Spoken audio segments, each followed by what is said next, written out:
Montrez-moi vos amis. Je vous montrerai votre futur. Comment est-ce que je sais ça? Je traînais avec des losers.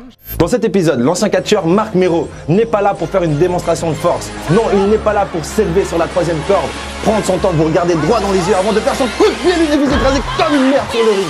Non, il n'est pas là pour ça. Il est simplement là pour vous raconter une histoire. Sortez les mouchoirs.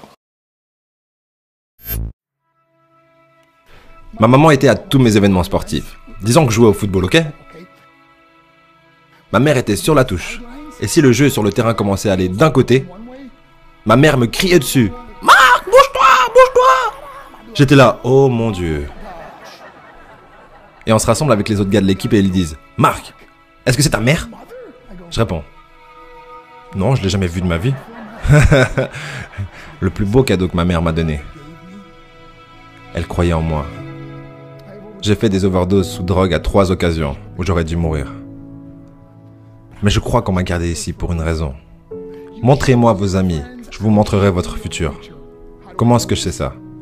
Je traînais avec des losers et je suis devenu le plus gros loser parmi eux parce que j'ai abandonné absolument tout, ce dont je rêvais quand j'étais un petit garçon.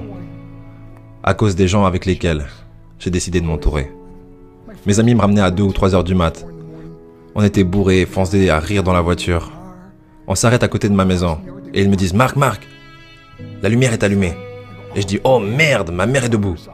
Vous voyez, ma mère ne pouvait pas aller au lit avant de savoir que son fils était toujours en vie. Je rentrais, elle me disait « Hello Marc, comment a été ta soirée ?» Et je dis « Bien maman, je vais juste aller au lit ». Elle dit « Est-ce que je peux juste te parler une minute ?» Et là je dis « Maman, je suis fatigué, je veux juste aller au lit ». Elle dit « Marc, je ne t'ai pas vu de toute la journée et toute la soirée. Est-ce que je peux s'il te plaît te parler ?» Et là je dis « Mais fous-moi la paix, tu m'énerves !» Et là je claque la porte de ma chambre à coucher sur la seule personne qui croyait en moi. J'étais en pleine tournée internationale. On luttait à l'étranger au Japon. Après mon match de catch, j'ai rejoint ma chambre d'hôtel et je me suis endormi. Il y a eu une personne qui a toqué à ma porte à 3 heures du matin.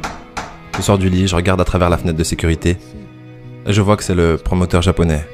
Donc j'ouvre la porte et il me dit « Marc, appelle à la maison, il y a une urgence ». Je suis allé au téléphone de ma chambre d'hôtel et j'ai appelé aux États-Unis. « Hey, comment ça va ?» Il a dit « Marc, je ne sais pas comment te dire ça. » J'ai dit « Dis-moi simplement ce qui s'est passé. » Et d'un coup, il commence à pleurer et dit « Marc, je ne peux pas te le dire. » Je lui dis « Dis-le. » Il a dit « Marc, ta mère est morte. » J'ai posé le téléphone, j'ai couru pour sortir de ma chambre d'hôtel. J'ai pris l'ascenseur jusqu'à l'entrée. Et quand les portes sont ouvertes, j'ai juste couru dans la rue. Je veux dire, il n'y avait pas de voiture, il n'y avait pas de gens, c'était 3 heures du matin. Et je marchais au milieu de la rue, à Hiroshima, au Japon. Et je me rappelle regarder en l'air en disant « Maman, je suis tellement désolé. » J'ai pris l'avion pour ses funérailles. J'étais tellement nerveux de devoir marcher jusqu'à son cercueil, alors je suis resté dans le fond. Et je continuais à regarder à distance, et je n'arrêtais pas de penser « Maman, s'il te plaît, réveille-toi. S'il te plaît, lève-toi. » Et j'ai finalement eu le courage de marcher jusqu'à elle. Et en me rapprochant, je peux voir ma mère pour la première fois. Je veux dire, elle était tellement belle.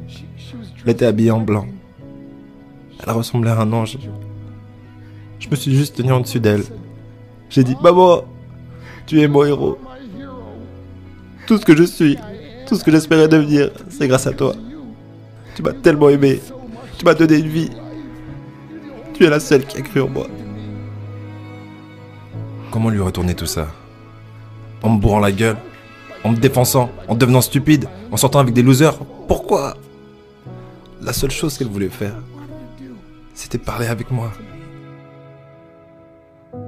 J'aimerais tellement pouvoir te parler maintenant, maman. J'aimerais tellement que tu puisses voir ce que je fais. Pourquoi n'ai-je pas pu être un meilleur fils? Nous sommes définis par nos choix. Mais si vous vous entourez de gens qui prennent des drogues, de l'alcool et des pilules, c'est un chemin sans issue. Je ne suis pas ici pour vous faire la morale. Je suis ici pour vous dire que j'ai vécu cette vie. Et ça mène au cœur brisé, aux relations brisées, aux rêves brisés et à la mort. Pourquoi? Pour la défense? Si vous avez un père ou une mère, quand vous rentrez à la maison, dites à maman que vous l'aimez. Vous voyez, toute ma vie a tourné autour de devenir riche et célèbre. Il fallait que je devienne un millionnaire. Il fallait que je gagne la course. Je devais gagner la course aux frais de mon mariage, de ma famille, de mes amis. Pourquoi? Pour être seul dans une pièce et apprendre ce qui est réellement important. Et ceci est à quel point précieux est ce cadeau qui est la vie et nos familles. Et à quelle vitesse cela peut nous être pris. Vous savez, je ne vis plus le temps. Je vis les moments. Vous savez, ce n'est pas ce que vous avez dans les poches qui compte. C'est ce qu'il y a dans votre cœur qui compte vraiment. L'amour. L'amour est juste un mot.